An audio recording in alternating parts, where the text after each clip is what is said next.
Well, it's my turn up again. I promise not to eat and smack on stuff. This lecture is going to be over normal newborn. Let's get started.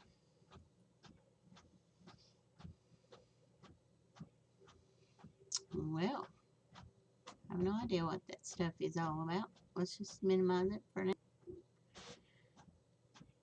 And let's bring up the PowerPoint.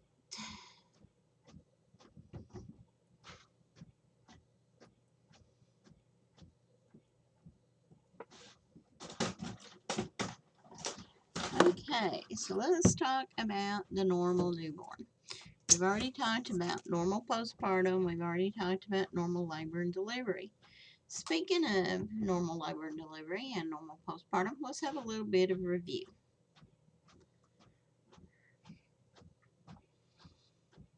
So, if we are the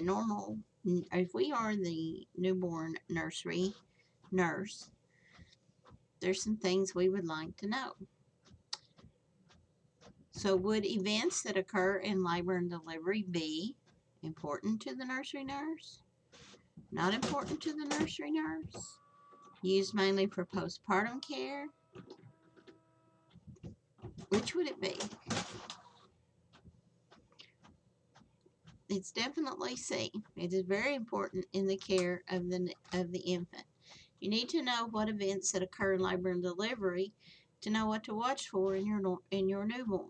If you had a fetal strip, that you had fetal hypoxia, had some late decels, had to have some interventions done, intrauterine resuscitation done, you might want to be watching to see if the baby has any sequelae from that. So you want to be sure that you are monitoring your infant a little bit closer. If there was a traumatic delivery, baby had a blue face or had some lacerations on his face or possibly his head, then you want to know what that's from. You don't want to just be assessing your baby and then all of a sudden find something and you're not aware of what it is. So everything that happens in labor and delivery can impact the care of your infant. Lou had a difficult labor and finally delivered after operative birth with forceps. She had a fourth degree laceration. You guys remember what a fourth degree laceration is? All the way to the anus, all the way through. So, what should your nursery nurse be observing for? Forceps can cause lacerations on the infant's head. It can also cause a decreased moral reflex, and there can also be facial bruising close to the eyes. So it is all of the above. Very good. Immediately after delivery. Some of y'all miss this question on the exam. And these questions are good for you guys because the comprehensive final is fixing to come up. So be sure that you're not saying, oh, Miss Anna's asking us a bunch of questions again about stuff we've already covered and I don't care anything about it. You better care something about it because you will see this again on your comprehensive final. So where's it located? Well, right after delivery, it's located 2 to 3 centimeters below the umbilicus. Kudos to those of you who remembered. 12 hours after delivery, where will the fundus be? Remember, I had one of those hot spots on this one on the test. It will either be at or slightly above the umbilicus, so it will be both A and B. It could be either or. An RN on a busy labor unit. You know the patient's in true labor if. Remember we discussed that a patient's water can break actually several days before she goes into labor. It's not a good thing, but it can happen. Contractions can be simply Braxton Hicks. Pelvic pressure, the baby's head is just moving and settling on into the vaginal canal, into the true pelvis. She's having uterine contractions with cervical change. That's how we know if they're in true labor. If contractions alone do not predict labor. You have to be exhibiting cervical change to be in true labor.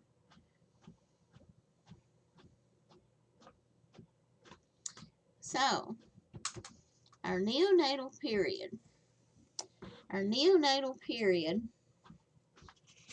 is from birth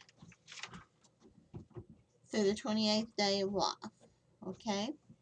So y'all remember there's a difference between the neonate and the infant. The infant starts after the 28th day of life and goes through a year. And usually Miss Candler covers the infant. Although I cover a lot of the infant, most of my expertise is in the neonatal period. So I really enjoy doing the neonatal period because there are so many changes that occur in the neonatal period. And we are going to start your chapters that we cover are chapters 23, 24, and 25. So chapter 23 actually is going to begin with the physiological and behavior adaptations of the newborn. So what are some of the things that we are going to be looking for? Well, you know, to begin with, our baby goes through in that first 6 to 8 hours after the baby's born or the neonate's born. That's the transitional stage where we see the baby transitioning from the intrauterine life to extrauterine life. Where cutting of the cord is going to increase the blood pressure, which is going to increase the circulation and lung perfusion. There's really not one single factor that's going to cause all of these transitions to occur. However, you know, the baby's first breath is usually when you're going to start seeing the most changes that are occurring. But these are the things that cause that first breath to occur. That cutting of the cord, of course, when it increases the blood pressure, then we have all those chemoreceptors going on, and then we have that mechanical change of the thoracic pressure when the baby takes his first breath. So there's just a whole lot of things going on. So one of the first and most important things the baby has to do is in the biological task that they have to do for extrauterine life is they have to establish and maintain those respirations. And that is one of the biggest things that we have to monitor for. If they can't maintain respirations, they can't maintain life. So we want to be sure that we are monitoring for this. And then, of course, once they get started breathing, once we get the respiratory or the pulmonary system working, we have to adjust those circulatory changes. We are going from fetal circulation to neonatal circulation or pulmonary circulation or vascular circulation. All of these we just have to really monitor the infant. We may hear fetal, we may have hear some murmurs where we are waiting for the, remember the foramen ovale and the patent duct, or not the patent, but the ductus arteriosus. Those two things have to close. So we're waiting for that to happen. That's part of the circulatory change that should occur. And if they don't close, we're going to hear murmurs. And of course, we're talking about normal newborns, so we're going to definitely hope that they are going to change and they are going to close. So as that happens, we are going from the baby is now having to maintain his own oxygenation using his respiratory system and his circulatory changes. The next thing the baby has to do is be sure he's regulating his temperature. Of course, you can just imagine that all that nice warm fluid surrounding the baby at body temperature has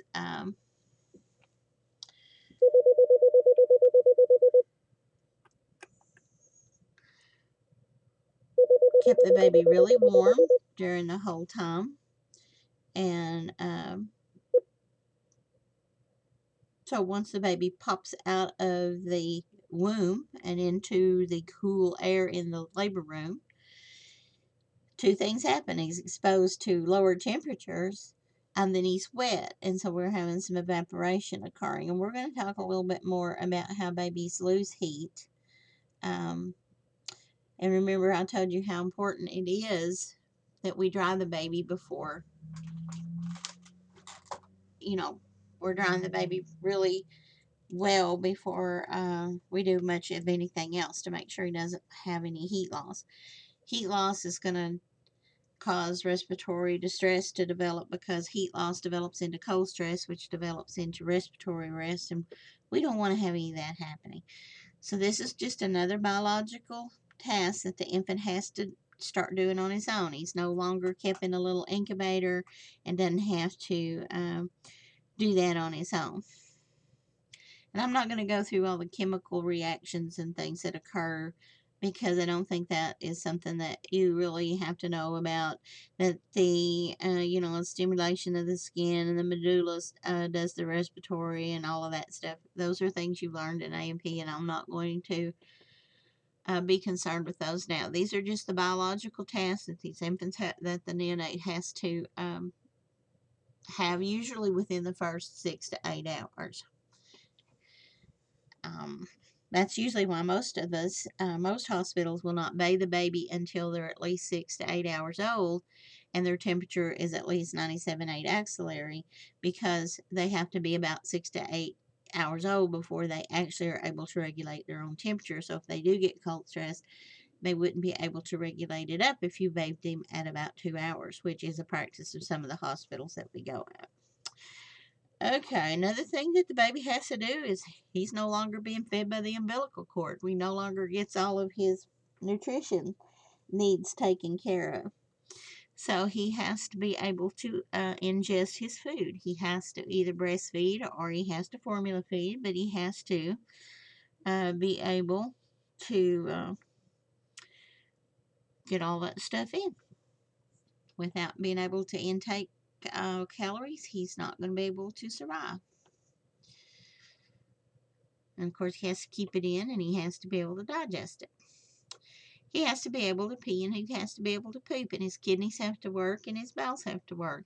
His kidneys have to start becoming mature, and at birth, of course, they don't actually concentrate the urine as they should, so they don't work quite as well at birth. It takes them a while before they reach maturity and are able to concentrate urine. So we have to be very careful about watching babies for dehydration through urinary loss and electrolyte imbalances. And y'all studied about that in fluid and electrolytes with Miss Smedley. And of course, regulating weight. Regulating weight, of course, depends on ingestion and retaining and digesting nutrients. It depends on them being able to maintain their temperature. It depends on them being able to have a normal respiratory pattern and circulatory pattern. So all of that depends on the normality of everything else. Babies have a lot of sensory stimulation when they're first born. Of course, when they come out, we rub them really hard trying to get them dry. The doctor suctions out the mouth and the nose. We do, they associate bad things if it's painful for them. They associate, they can actually associate suctioning of the mouth and the nose. If it's done vigorously and it's painful, they will actually have an aversion to want anything in their mouth or close to their nose, and they may not want to nurse. So it's really best to, not be so vigorous with it, to be gentle and not cause them to have any pain or anything. So when the babies are born at term, we usually have, the babies usually have about 20 milliliters per kilogram of fluid in their lungs. and they have to exchange this for air. So usually when they come out, especially the vaginal birth, the the chest is squeezed as they come through the birth canal. It has a minimum effect, but the laboring process itself of the constant contraction of squeezing and releasing during these contractions actually helps clear out most of that fetal lung liquid. And then the rest of it usually is absorbed in the next couple hours after birth. So sometimes you'll see, especially in C-section babies, a lot of spitting and fluids coming up. And that fluid is not coming from their stomach, it's actually coming from their lungs. And remember, we talked about surfactant and the LS ratios. Well, surfactant, of course, is going to play a big role in whether that lung expansion can occur. Um, Surfactant's job is to reduce the surface tension and decrease the pressure. Um, so it's actually required to be able to keep those alveoli open. And it also keeps them from collapsing during expiration. So it keeps the alveoli open during inspiration and keeps them from collapsing during expiration. So surfactant plays a really big role in lung maturity. Remember what the ratio is? 2 to 1. All right. Behavioral task. Baby's going to have to, or the neonate is going to have to establish regulated behavior uh, independent of the mother. So he has to get this tempo going. So he has to be able to put himself to sleep. He has to be able to be able to make himself wake up. He has to regulate his body systems. And this is very important in whether he is able to maintain all of his biological tasks. He also has to have his behavioral tasks that he has to do. Now, a lot of babies get mixed up with their behavioral tasks, right? You have a lot of moms that say, man, my baby's up all night. Well, they do not differentiate the difference between day and night, and they have to actually regulate their behaviors. And some babies takes a long time to get that behavior regulated. We usually have to wake them up to make them feed. They don't usually, a lot of babies will not wake up when they're hungry. If you let a sleeping baby lie, they can actually go into a nutritional deficit. So you want to be sure that we're watching to make sure that they are actually developing their behavioral task as they should. They process, store, and organize information. So they process that when they wake up and they cry that somebody's going to respond to them. And they store that information and they organize that information. And these are all things that they have to do. They will process that when they cry, someone will feed them, someone will change them, and then they store that information. And they So neonates are actually just a little blank slate that, it's kind of like getting a new computer and wow, I get to load this computer with all this information.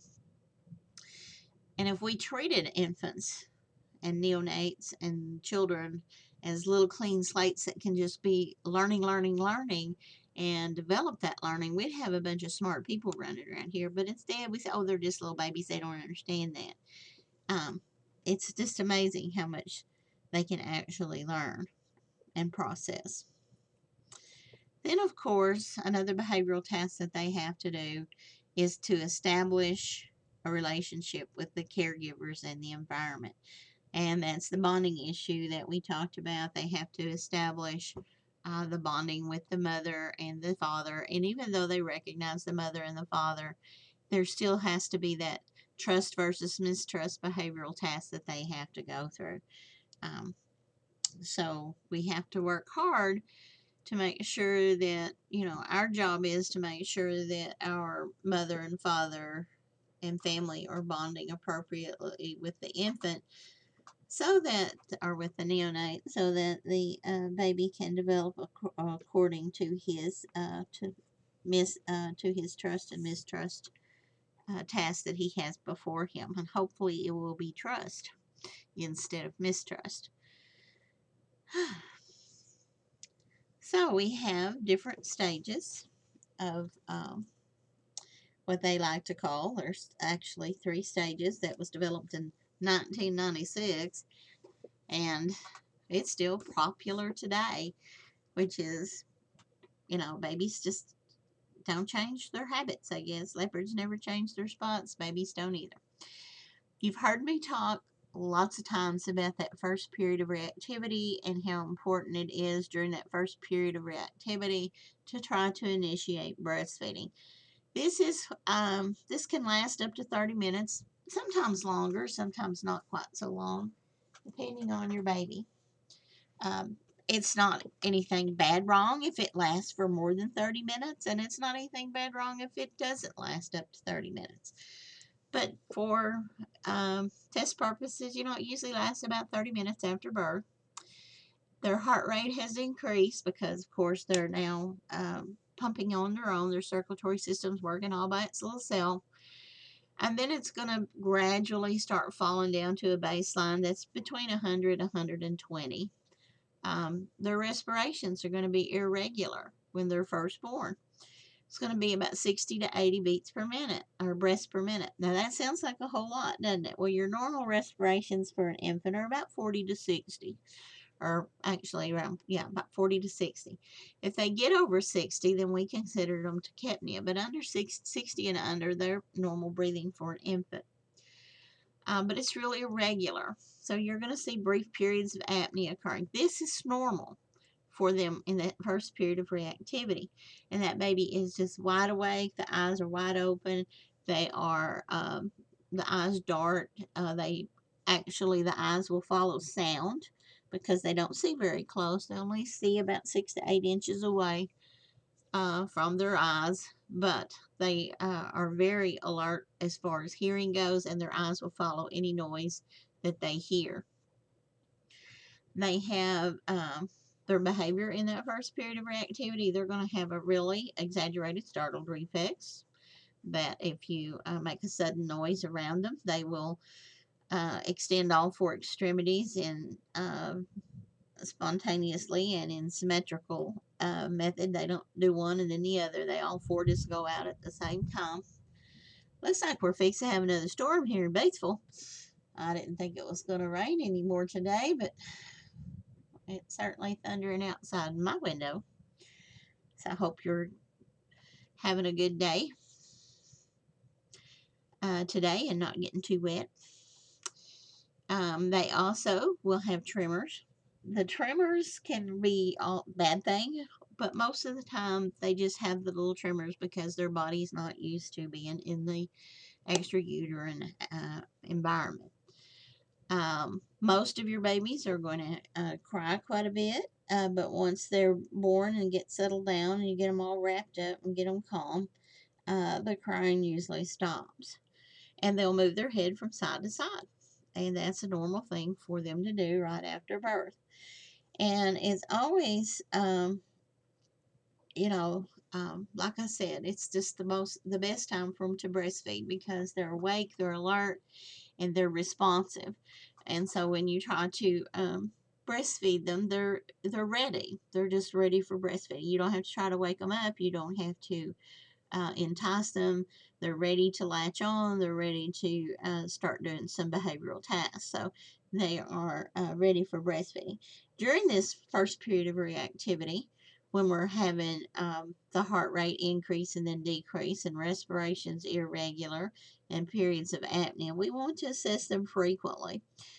If their circulatory and pulmonary systems are not establishing like they should be, we're going to see things like grunting or nasal flaring. This is absolutely abnormal and it indicates respiratory distress. If they have an occasional grunt, we definitely are going to be monitoring them closely. But if they are continuously grunting and having nasal flaring, they need to be taken into the nursery and further testing needs to be done. They need to be, most hospitals nowadays will place a baby on pulse ox when they're born. NRP, the neonatal resuscitative program, has a guideline for them to use instead of going by color, and they like for you to put the baby on pulse ox, and they have guidelines for that. We are not at that level to talk about that, so I'm not even going to go there with that until we get into high risk neonates. But things that we really want to watch for in that first period of reactivity is to make sure that we're doing that.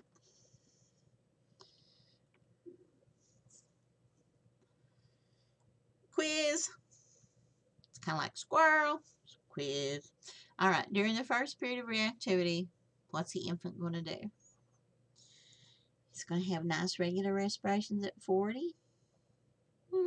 Don't think so. Does he have a decreased heart rate? Well, remember we said it's going to initially be increased and then it will decrease. So after that first period of activity, so that's really not a correct answer. Is he highly alert? Yes, baby's highly alert. He's not going to be sleeping. Babies during that first period of reactivity should not be asleep. And if you have an infant born and immediately after it's born, mama's holding it and they're talking about how wonderful it's sleeping, you better be over there checking to see if it's breathing. I had that happen to me at one point in time. Doctor was taking pictures of the family holding the baby and had not let me do my assessment, and they were talking about how wonderful it was sleeping. I looked over there and the baby was blue, eyes were closed, and I grabbed it, took it over to the care island where I assessed that I had no breathing and my heart rate was in the 40s. And I was by myself doing neonatal resuscitation. It was not a pretty picture, and I didn't think I was going to get that baby back. But with some positive pressure ventilation and some chest compressions, because I noticed when I did, I was able to bring him back. If I had not, hear the doctors taking pictures and sees this baby in this condition, and I'm like, what in the world are you doing? What are you thinking? You just can't do that. You just don't do that. All right. So, alrighty then. We have during this period of reactivity, of course, we're going to have a decrease in the body temperature because we're losing heat. Baby's not being kept in a nice warm environment. He's out in the outside environment instead of in utero.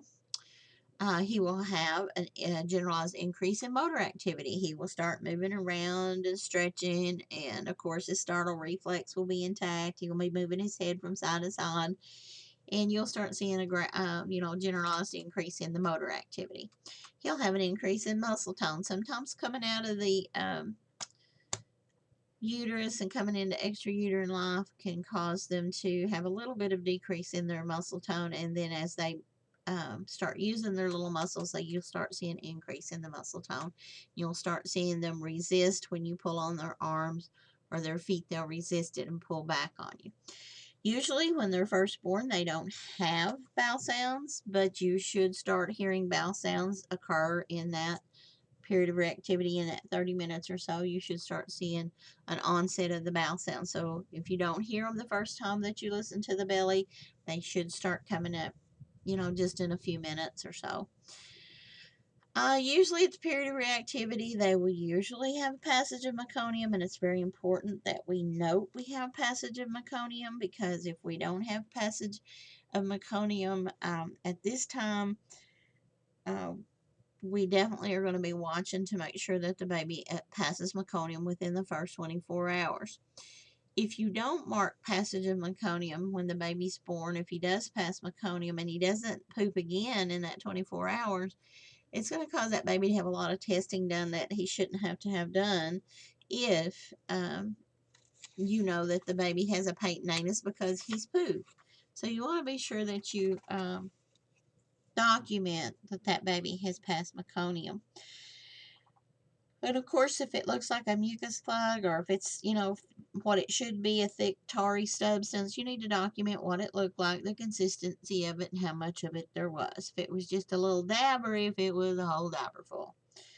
And then, of course, they're going to start producing their own saliva. They also, after the period of reactivity, they'll start having decreased motor activity and usually go to sleep.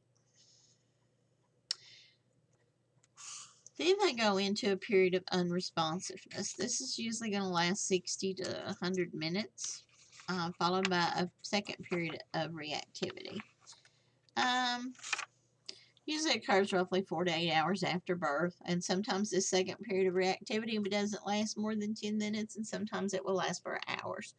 But they will go through this period of, they'll have the first period of reactivity, great breastfeeding time. Second period will be a period of unresponsiveness, and then they will have a second period of reactivity. So usually during this period of time, you're going to see your meconium pass. And again, like I said, be sure that you are documenting when they pee and when they poop. It's very important that we know that their kidney and bowels are functioning.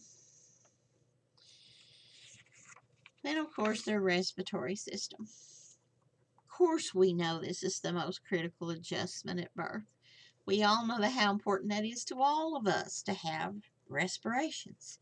So, of course, it's the most critical adjustment at birth. Baby's not breathing, we have no baby. We have a fetal loss. So, we definitely want to make sure that the baby's able to adjust. The respiratory system actually kicks in and works like it should. So, remember that. The most critical adjustment at birth is that establishment of respirations. And again, that respiration usually occurs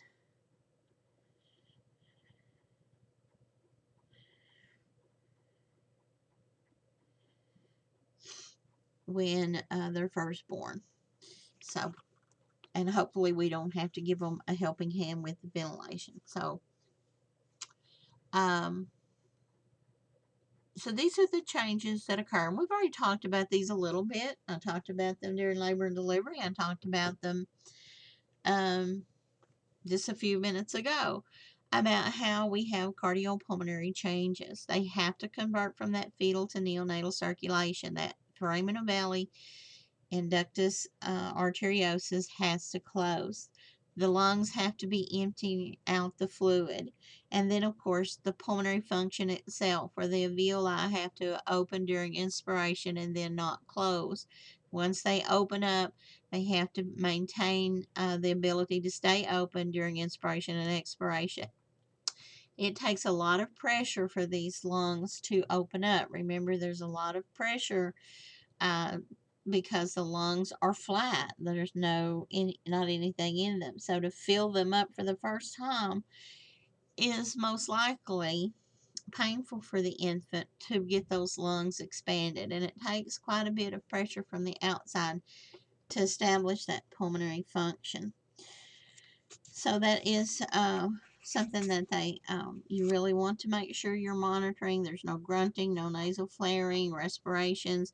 Remember, in that first period of reactivity, going to be irregular functioning, 60 to 80 a minute, and then we'll eventually go down to about 40 to 60. If it's below 40 and the baby's color is okay and everything else is working, we don't get real concerned about that. But for testing purposes, normal respirations are 40 to 60, okay?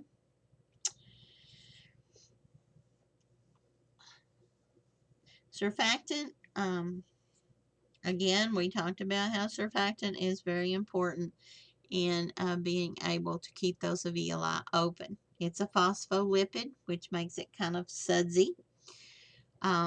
If we don't have enough of it, it's going to cause unequal inflation of those alveoli, and they're not going to stay open.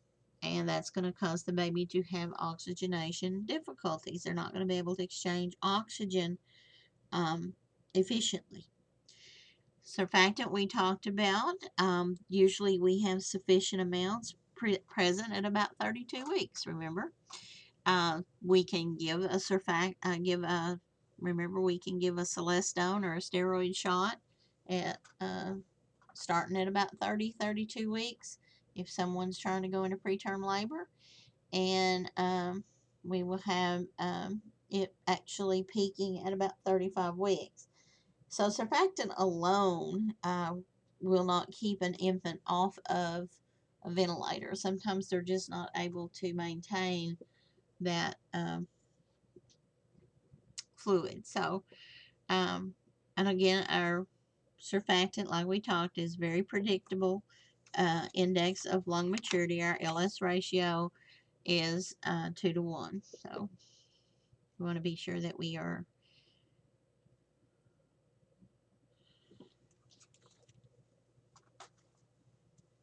doing, making sure. How, when remember we talked about if a patient was diabetic, that that ratio would have to change.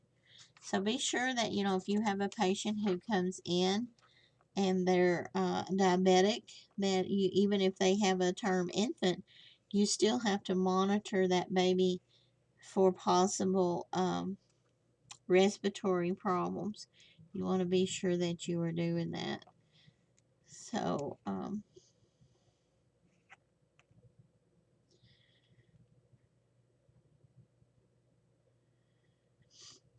that you're making sure that that baby is not having any problems with that.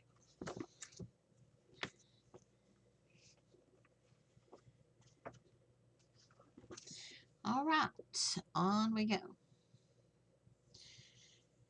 After that period of reactivity, we're going to see respiratory patterns being shallow and irregular between 30 and 60. We'll have short periods of apnea, again, less than 15 seconds. If we have apnea that's over 20 seconds, lasts more than 20 seconds, we're actually in trouble. So they really, our periods of apnea shouldn't last for more than 15 seconds. Remember that our neonates are nose breathers. If there is some type of obstruction to their nares, um, they will have a reflex response to open the mouth to maintain an airway, hopefully. Some babies are very determined to breathe through their nose and won't open their mouth, and sometimes you have to stimulate them to open their mouth by causing painful stimuli that would make them cry. Usually that reflex to do that, to be able to open their mouth if their nose is blocked, isn't present until they're about 3 weeks old. So if you've got one who's, or say they spit up their formula and it went through their nose, which I've had this happen to me too before, and it goes into their nose, well, they're not going to open their mouth to breathe. They're trying to breathe back in the formula that's in their nose, but they can't breathe, and what's in their nose, if they're trying to breathe it, it's going to go into their lungs. So it's really, you really have to be careful and teach moms, you know, to be sure and make their make their ear bulb syringe one of their best friends, and teach them how to suction out their nose so that they maintain their airway. Okay, you are going to see the chest and the abdomen rise simultaneously with inspiration. It is not normal to see the seesaw respirations where the abdomen rises and the chest doesn't, and then the abdomen rises, and then so you're not going to see an in between, the chest rising, abdomen not, abdomen rising, chest not. That's abnormal. You're going to see them both rise at the same time. So it's going to be both up, both down, both up, both down. So signs of that's definitely should be reported. That's not normal in a normal newborn. Now in a pretermer, it's normal, but it's not normal in a term baby. So that is a sign of respiratory distress that needs to be reported to the physician. Sometimes it's because they may have a slight diaphragmatic hernia, which is causing them not to be able to expand the chest wall as they should. A lot of the things are some of the signs that we want to watch for when we're looking for respiratory distress is, as I've talked to you about, is the nasal flaring, retraction, and grunting with expirations. Retractions is where the skin actually will retract into the abdominal or chest cavity, usually in the thoracic cavity. When you're looking at the rib cage, you will see the skin actually retract into um, the thoracic cavity, and the rib cage is very much exposed. And then on um, expiration, then they will go back to. So it's usually retractions are seen with inspiration. Grunting is usually seen with expiration. So that's when the alveoli may collapse and can't stay open. So they will uh, uh, uh, trying to get the air out because it doesn't want to come out. So you really want to, uh, you know, the parents say, oh, the baby's making a really cute little sing-songy noise. Better investigate that. Always safe to put a pulse ox on them. It's never going to cost you anything extra to make sure that their pulse ox is doing okay. They'll have increased use of those intercostal muscles as well. Anytime they have a respiratory rate that's less than 30 or greater than 60, should be reported immediately. Your lungs, you should hear loud and clear sounds. Usually, your rib cage is not going to be able to expand fully right at birth, and so you're going to see a lot of diaphragmatic contractions with abdominal breathing in the normal term baby. And I'm going to stop this one right here so that we can actually, because I don't like to do all these at once. Come on now.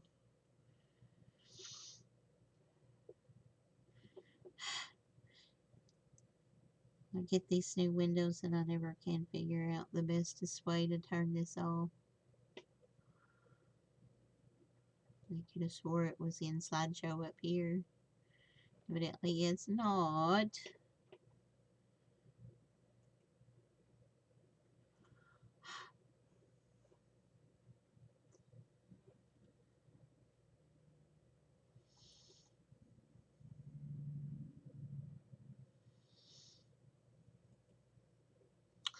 I just love it when somebody doesn't know how to work their computer. Ha. Periods at the end. End show. There you go.